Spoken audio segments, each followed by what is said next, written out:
Welcome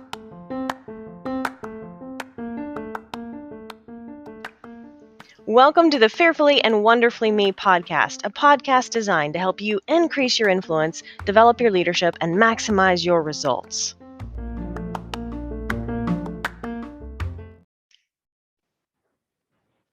Hello, everyone. Welcome back to the Fearfully and Wonderfully Me podcast designed to help you become the leader you are destined to be. Today's episode is all about keystone habits in the physical dimension of life. And last week's episode, I introduced the concept of keystone habits, those habits that really help us leverage success and launch ourselves kind of to the next level, because they are the foundation, if you will, that make the other habits easier. Another way to say that, or another way to think about that, is I think keystone habits are the critical first step to growth, right? And it's almost like they are momentum builders. You just get so much more out of them, not because of that individual habit itself, but also because it leverages your success, your momentum, and it helps make it easier for you to build other wonderful, awesome habits on top of that. So when we talk about the physical dimension of life, that really comes down to, right, our physical bodies and our physical environment. So habits in this physical dimension of life are anything related to health, physical health, wellness, physical wellness, our environment. Like this office is my environment at the moment, so that could be my physical area. It's affecting me physically because I'm physically in the room.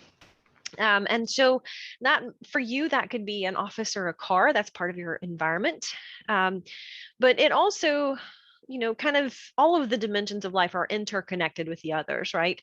So your environment isn't just the physical room you're in, but it are the things that affect you physically in the environment you're in. So it's usually something that's very tangible. Now, there's no doubt that other factors of our environment affect us in other ways.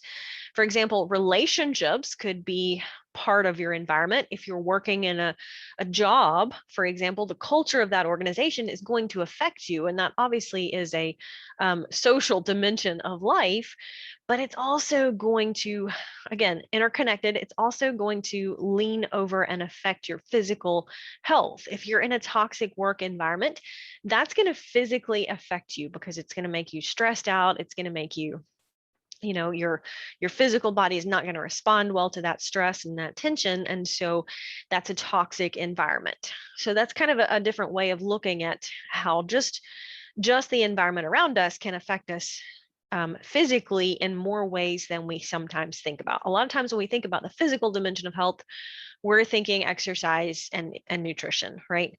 And that's part of our physical dimension, but it's also the environment around us and how that affects us. So keystone habits in this dimension. And there again, when I talk about keystone habits, I'm talking about the habits that launch us into more growth, right? So habits are always taken in consideration. When you look at your list of habits, you need to take in consideration where you are and where you want to go, because the habits that we have to be considered in light of where we are and where we want to go, so that we know how to rate them, not as bad habits or good habits necessarily, but as habits that are effective or ineffective in helping us become the person, the woman, the leader that we are destined to be. Does that make sense? I mean, we all could identify habits that are definitely bad for us, like smoking cigarettes, right? We know that that's a bad habit. That's not a healthy thing. But I'm not really just talking about good or bad habits in terms of your health, but effective or ineffective habits. And so we really want to just focus on building and creating effective habits and maybe minimizing less effective habits. And again, that's always going to be taken in consideration of where am I today? Where do I want to go? I was speaking on Monday to a group of teenagers. We were going through my book, Leadership Gems for Women. 30 characteristics of very successful women leaders and are very successful women. And, as we're talking about one of the chapters that we read together was being purpose driven, right? Living with purpose, on purpose, for purpose. And we talked about what I like to call 2 points in a path. It's important if you're going to be purpose driven, if you're going to be highly intentional and highly effective, you need to know a couple of things. You need to know where you are today. You need to know where you want to be, or where you're going. And when you have those 2 points, then all you need to know is the path to get you there, from where you are to where you want to go, right? From point A to point B, what's the path? And I shared with the group, I said, one thing that once you know point A and point B, what you need to do, a powerful question you can ask so that you can identify that path forward, is ask yourself, is what I'm about to do going to move me forward? Is what I'm about to do going to move me in the right direction, right? Relative to where I am, relative to where I'm going, is this going to move me forward? And, I call it 2 points in a path. The 2 points, you can figure out the path to get from point A to point B. So I wanted to bring that in context of what I really consider the keystone habits in the physical dimension. And I think as I reflect back on my journey, I absolutely believe that different habits could be slightly different. Our keystone habits might be slightly different based on who we are and our personality and our circumstances and that kind of thing. But I think that there are a few that cannot help but be keystone habits, probably for everybody. That doesn't mean that these are the only keystone habits. Particularly for you, you might have something different, but I think that when I think of keystone habits, I think of there are a couple that are keystone habits for pretty much everybody. And when I think about those, it's really helpful to think about how we can leverage those and create them or improve on them in our circumstances. So as I look back on my journey, I think one of the key things, keystone habits, if you will, on my journey has been growth in the physical dimension, or exercise. And the reason why that was so powerful for me, the reason why I think it's so powerful for pretty much anybody, is that at some level, I think if you grow enough in some dimension or area of life, it cannot help but flow over. That growth cannot help but flow over and affect the other dimensions of your life. I think you might could grow a little bit in one dimension of life, and it's not going to affect the other dimensions of life very much. But I think if you reach a certain point, it's kind of like you cannot go back. If you grow enough in one dimension of life, it cannot help but improve and help you grow in the other dimensions of life. And I think that taking control of our physical health through exercise is one of the keystone habits. It's one of the ways that if we grow to a certain level there in our physical health and exercise and well-being, it cannot help but bleed over into better habits like better nutrition. It's going to help you grow in other areas. It's going to help you deal with situations and stress better. And so that's going to help you grow in the social dimension, because I almost joke about it, but let me just tell you, I'm a nicer person when I exercise. Like exercise really helps me feel better, and it helps, me get rid of some cortisol and some stress hormones, and gives me some good, all those positive endorphins, right? And I'm just a nicer person when I get to exercise. Well, most of us are, because our bodies are created to have some level of exercise and movement. It's good for us. It's healthy. It's just the way that our physical bodies are, is that when we use them, they are in a better place of well-being, versus if we don't use them, our muscles just tend to atrophy. If we don't, focus on some stretching, then we lose some range of motion and mobility as we get older. And so it's just the way our bodies are, is that exercise is good for us. Obviously, to a point, you don't want to over exercise, because almost any behavior taken too far can be unhealthy. But we need to exercise. It's good for us.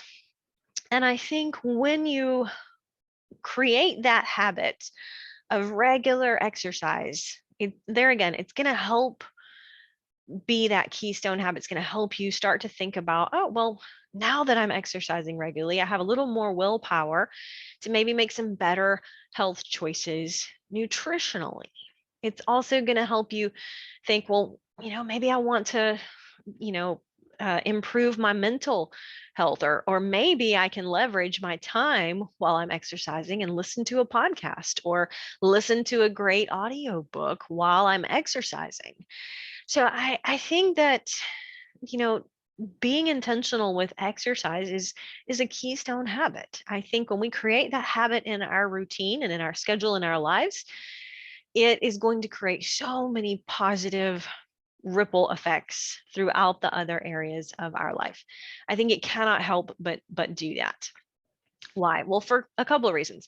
Number one, even though it's good for us to exercise, most of us, our bodies just like to be comfortable, and exercise is not comfortable, right? If you're talking about cardiovascular, respiratory exercise, maybe walking or even jogging or something like that, then you're going to get out of breath. And that's not a very pleasant feeling. But it's good for us, but it doesn't feel good for us. And so that's kind of the paradox there, is that we have to grow and develop the discipline to say, even though I'm not really physically going to enjoy that, being a little bit out of breath, I know that that's helping my heart get stronger. It's going to help, my muscles get stronger. And so I know it's good for me. It's going to reap all kind of positive benefits. Right. So that's a mindset shift in saying, I've got to get comfortable with being uncomfortable by exercising. And that's what generates the discipline and helps us be more effective in other areas. So I think that's number one. That's number one reason why exercise is kind of a keystone habit, is it's not always going to be fun, but it helps us build mental discipline. Like anything, the more frequently we do it, the easier it becomes, right? And so the first several to many times that we exercise and we get uncomfortable and we're not physically really enjoying the experience, what happens is that we get to a certain point and we start to mentally appreciate the benefits of it afterward. I like to tell people I don't really love to run. I like to have run. I like to be done with it.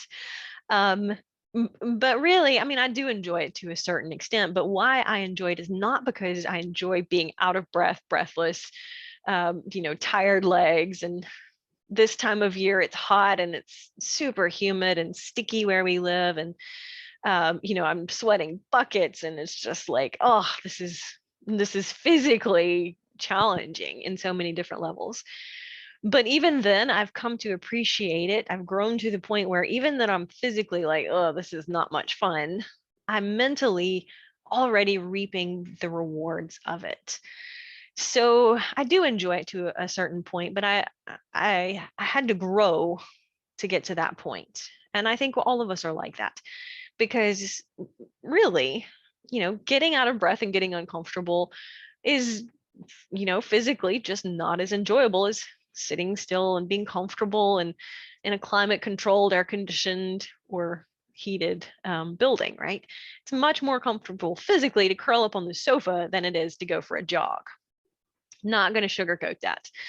But that's one of the reasons why I think exercise is a keystone habit. Now, how you exercise can be as different and as varied and unique as each one of us. There are 5 components to our physical fitness. So, you want to look for a couple of different ways to exercise that hopefully taps into multiple dimensions of fitness. That could be strength and helping your muscles get stronger. It could be endurance, flexibility. Cardio obviously is an important one. And then body composition is the last one that helps us burn fat and burn calories.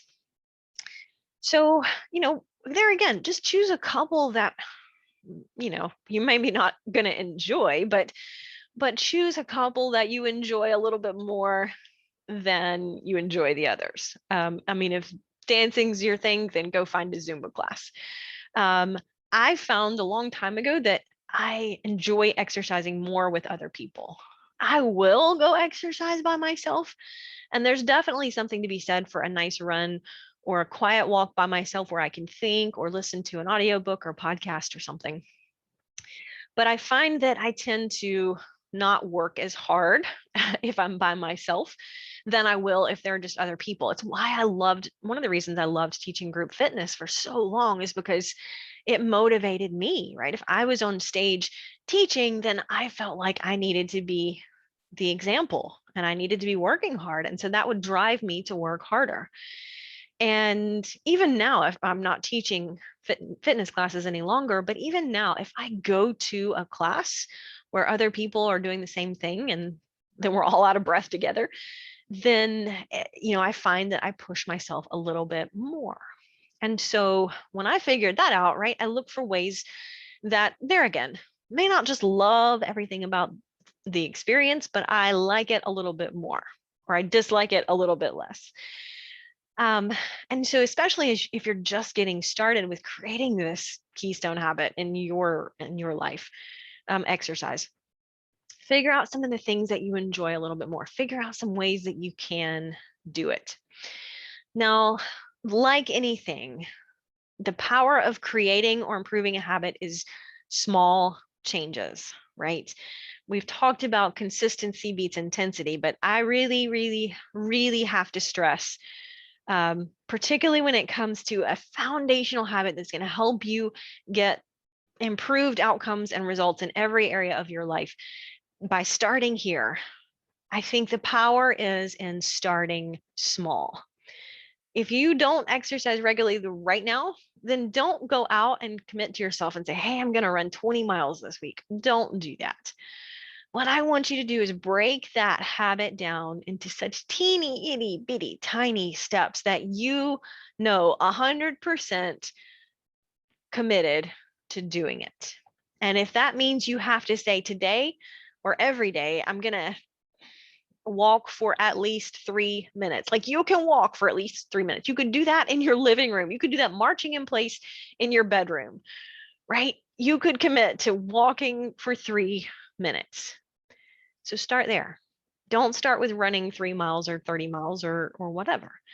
If you're not doing anything at all, start very, very, very small. You want to start so small that you're going to get done at the end of 3 minutes and go, man, that was super easy. But because it's super easy, there are going to be no excuses, right? Nothing is going to come between you and marching in place in your bedroom for 3 minutes. That's 180 seconds, guys. You can do that even if you're tired, even if you're stressed, even if you had a bad day. So, there again, start small. Activity trackers, step counters, pedometers, all of those kind of things have gotten very, very popular. They can be great tools, but start small when you start by using them, because you start small, you set yourself a very tiny goal, you will reach it.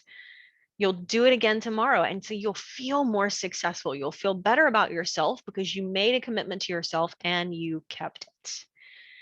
And particularly when we're trying to overcome that, it's more comfortable to sit on the couch or head to bed or I don't really feel like going to the gym today, right? Very easy to create excuses when there are more barriers to navigate. So when you're trying to leverage that, create a better habit or improve a habit, develop a good habit that's going to help you be effective, you just start super, super, super, super small. I promise you, it sounds kind of ridiculous, but it is powerful to start small and build on that. Much greater than it is to try to set a big goal and commit to it, but you're not really committed, you're just interested. And there's a difference. You know that, right? There's a difference between being interested in an outcome and committed to it. There's a huge difference. It's like a Grand Canyon size difference. right? On one side of the Grand Canyon is I'm interested in it. On the other side is I'm committed to the journey.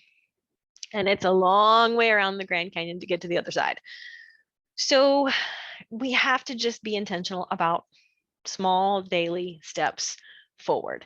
Now, the thing is that we love to set big goals. It's exciting to set big goals, particularly physically. Maybe you have a goal to run a race or run a 5K, or maybe you just want to be more flexible. Maybe you just want to be strong enough to pick your suitcase up and put it in the overhead bin on the airplane. I don't know. Maybe you want to lose some weight. Whatever it is, it's nice and exciting to set big goals. And it's okay to have big goals, but I want you to break them down into just teeny, itty bitty action steps that you know you can commit to. It's the power of small. I'm telling you, leverage the power of small. Okay, so exercise. Figure out some things that, there again, are very easy for you to do. You can build on them. You don't have to worry about, you're like, man, I don't know if I like Zumba or not. I don't want that to be my thing. Well, go try a class. You don't have to be committed to deciding right now how you're going to exercise for the rest of your life. Just commit to, hey, 3 minutes of activity today. And then if I feel good and I want to do more, I will. That's okay. That's brownie points, right? But it doesn't mean it gets you off the hook for tomorrow. You've got to be able to commit to, hey, I can do 3 minutes every day. I can always find 3 minutes to move my body. Or whatever it is for you. It doesn't have to be 3 minutes. Maybe it's 5 minutes. Maybe it's committing to, instead of 3 minutes a day, maybe it's, hey, I need to make sure that I do some stretching every single day. Whatever it is that works for you, that's what you want to start small with. Start small. Don't try to change everything at once, because that's overwhelming and it's intimidating. But once you start that and you set that little goal for yourself and you achieve it day after day after day, what's going to happen is you're going to look around and go, boy, that's easy. I need to make this more challenging. I want to add something to that, or go for longer, or whatever it is. It'll be a natural part of growth. When you achieve something, you're going to naturally want to grow onto something more. It's just the way we are. When we start to grow and we start to develop, the byproduct of that growth is what was once challenging for us is much easier now. And you can think about this when you first started a new job and you had a lot of things to learn and you were kind of stressed out because you're like, I don't know all of this stuff. But you've grown since then. You've done it a zillion times, and now it's so much easier for you. Hardly even have to think about that, right? That's the natural curve of the learning cycle for humans. Once we grow to a certain level, then what was difficult yesterday, we've now mastered today. So what we want to do is look around and say, okay, what do I want to strive for and reach for tomorrow? And that's a journey, right? That's the journey of progress, is just staying committed to the journey. Your growth is not a destination. It's just a process. So there again, I think that exercise is one of the keystone habits for pretty much everybody, because it does force us to get outside the comfort zone. But here's the second reason is it gives us control, some element of control over this dimension of our lives.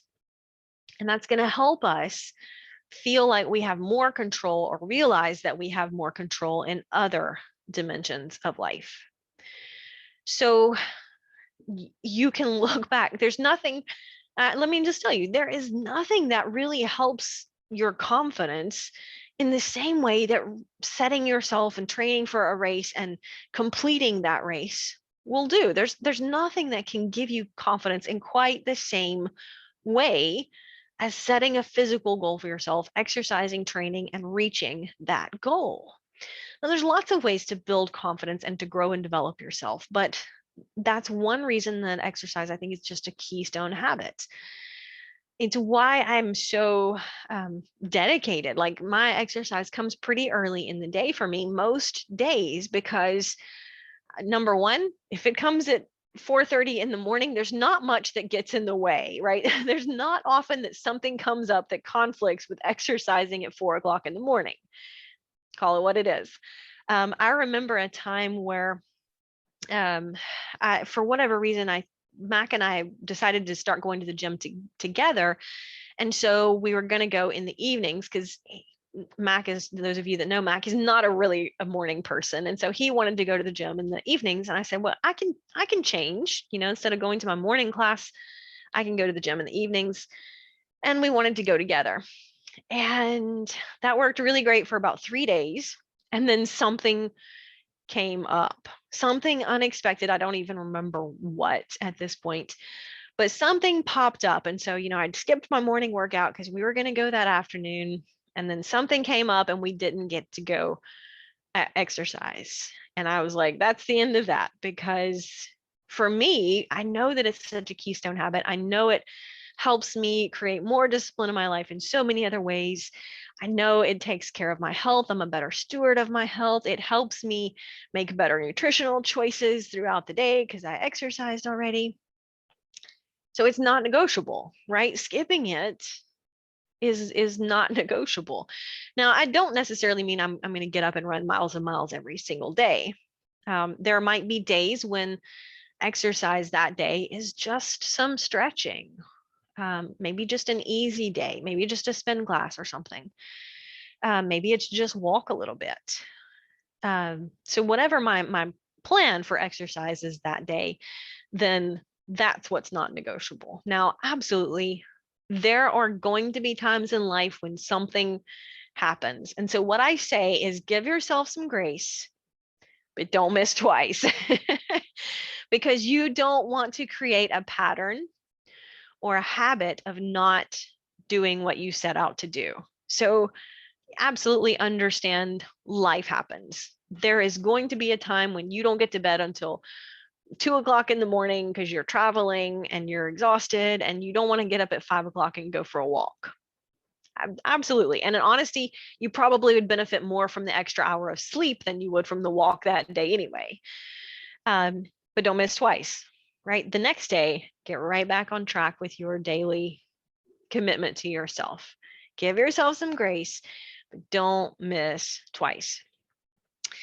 And that, there again, that's the second reason that exercise is a keystone habit, is it gives us control over a portion of our lives. And the thing is that, there's so much of life that we cannot control. There's so much of the world around us, our circumstances, other people. If you just turn on the news, you see a wealth of things that you really cannot control and influence. But if you take control of this little corner of your world, that's going to help give you some stability and some growth, and a little bit, you'll realize how much more control you have in the other areas of your life as well. Again, leveraging that discipline and growing yourself, growing and developing your character. This is a powerful way to do that. It's not the only way. Certainly, there are lots of ways to grow and develop yourself. I'm just suggesting that this is a very powerful way for most people. And so figure out if that's true for you. If you can get a regular routine, if you don't have one around your exercise, whatever that looks like for you, I can almost guarantee you're going to see it help you improve the outcomes in their other areas of life as well. You're going to feel like if you get up a little extra early in the morning to exercise, then it's going to be a whole lot easier to say, yeah, I really don't want that jelly donut for breakfast this morning instead of my oatmeal, because I already did something really good for my health and I don't want to just throw it away just on a donut, right? I'm not saying you can't have a donut sometimes. What I am saying is you will feel more in control to make better choices because you've already created a successful track record in your day. And who wouldn't want to start a successful track record of your day? Because I guarantee you've all had the experience of you set out to do something, you commit to something, and for whatever reason, you're not able to accomplish it, or you slip a little bit or whatever. And so you, as the saying goes, throw the baby out with the bathwater. Now, for me, this would normally look like, today I'm going to eat protein bars for breakfast and lunch. And so I would get up and I'd be like, oh, I'm going to eat a protein bar for breakfast. I'm going to eat a protein bar for lunch, and then I'll eat dinner. And then I'd eat my protein bar, but by 10 o'clock, I'm hungry. And so I'm like, well, I'm going to have a little extra snack. And so I go in and eat the extra protein bar. And then by 12 o'clock, I'm still hungry. I'm hungry again. And so then I'm like, well, I might as well I'll have a sandwich on top of my protein bar, right? That'll be good. A sandwich is a good choice. And then by 1 o'clock, I'm craving a cookie, and I eat a chocolate cookie, and you see where it's going. By 3 o'clock, I've thrown my protein bar resolution out the window, and I'm like scarfing down Oreo cookies. I don't do that anymore, because what I realized is that if I create a track record of success throughout my day, it's much easier to stay on track, right? Versus you start to create a downward spiral or a track record of not keeping those commitments to yourself. It's all too easy to just say, I'll throw in the towel. I'll start again on Monday. I'll start the diet on January. No, don't wait. Don't wait to create a successful track record for yourself. Just figure out how small can you make that improvement, right? 1%. That's all you're looking for, is just 1%. And I guarantee you, if you take control of your physical health in some way with exercise, that will help you be more effective in your physical dimension of life. I mean, I could absolutely see how other habits can be keystone habits, but I just come down to I think exercise is one of the ones that's most foundational for most of us. It also kind of works both ways with nutrition. I could see it going both ways. But I think, for example, you've probably seen or heard, there's a video floating around about someone who's talking about starting your day by making your bed, because then it's going to help you do this and this and this and that. And it's really a great motivational video. And it's some really good principles in the video. But I think the principle is create the successful track record for yourself, not the practice of making your bed. I think you can not make your bed and still go on to have a great, successful day. So I think what's missing in that video is talking about the concept and the principle of starting your day with intention and carrying that throughout your day. So again, that's why I come through. I mean, there's nothing wrong with making your bed, right? There's nothing wrong with cleaning your environment. That absolutely is a physical habit. Like maybe you have a habit of just regularly straightening your office or your car. That's a good thing, right? But I don't think that's a keystone habit that's going to help you get more discipline for exercising more regularly. Maybe it is for you. Maybe I'm wrong in this, but just in all of the years that I spent coaching and teaching and training, I have seen over and over and over and over again how someone who takes control of their physical dimension through exercise, that becomes a keystone habit for them, and that launches off into better nutrition, improved relationships, more confidence in themselves, better emotional habit, and it goes on and on and on. And I've just seen this repeated so often, both in my experience in my own life and then so many others. So enough about that. I think that is just a powerful way. And again, hopefully I've given you some ideas or sparked some ideas on how you can build that keystone habit in your life. So just a little bit about nutrition and physical nutrition. And this is not really this isn't an ad at all, but somebody asked me not too long ago about tools for just better nutrition, right? And I'm always an advocate that we all have to make the choices for ourselves around our nutrition. And I think that might be a little bit different for everybody. So you have to find the solution that's right for you. But again, I think the concept overall, most of us already know we should drink more water and eat more fruits and vegetables, right? That's always going to be good for us. Drink more water and less other stuff. Eat more fruits and vegetables and less other stuff. And so one of the things that has helped me do that is an app called let's see, it's the Daily Dozen. I'll just look it up here. Yep, Daily Dozen. And it's an app created by Dr. Michael Greger. And what he did was he wrote a book called How Not to Die. It's an interesting book. I mean, how not to die is something we probably all are interested in, but he wrote about it in context of how not to die from certain diseases. So he talks about the nutritional benefits of specific foods that help us combat breast cancer, for example. And so the book it's a pretty thick book. I'm not necessarily saying run out and buy the book, but his research in going into the app came from all of his research on foods that helped us combat specific diseases, and also foods that we should avoid because they can contribute to lifestyle diseases. And so he just kind of, it's a very simple, it's a free app. You can just download it, but it just kind of gives you a list of, it's very simple. You can check boxes as you go through the day and just say, oh, I've eaten a serving of fruit for breakfast, so I can check that box. I've eaten some whole grains, I can check that box. And honestly, by the time I get to the end of the day and I've checked all the boxes, I'm like, I don't even want junk food. I've filled my body with so much good, nutritious food that it kind of crowds out the junk food.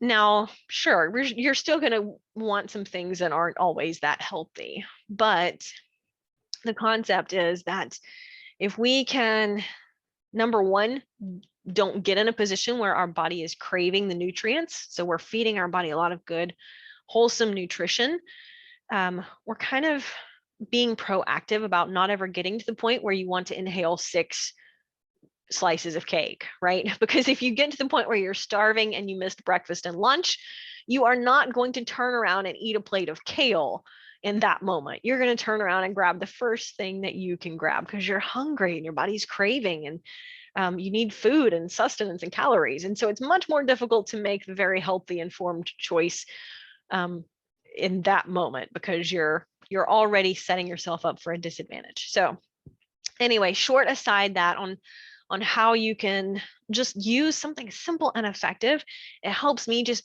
be a little more intentional about nutritional choices without a whole lot of work. And I don't know about you guys, but I am all in favor of things that help set me up for success without a whole lot of work. Like, I don't have to go do all the research on, how many servings of fruit or legumes I need every day because somebody's already done that.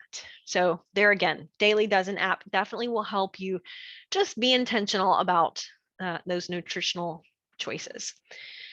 Okay, so there you have it. 2 of the keystone habits, I think, nutrition and exercise. And I they're almost so interrelated. It's kind of like the chicken and the egg. I don't know which one would necessarily be better than the other. They are both very powerful, but if we can gain control over a little bit of either one of those, it helps set us up to be more successful in other areas of life and other habits of life. We just start to become more intentional because there again, what we're really doing through creating a good, effective keystone habit is we are growing ourselves, right? We're growing our depth of character and saying, you know what?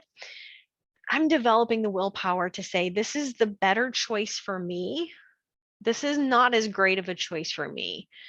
And the more often that I can choose the better choice instead of the lesser choice, the easier it is to be effective in life relative to where I want to go, the outcomes that I want to achieve, and the person that I am destined to be. Until next time.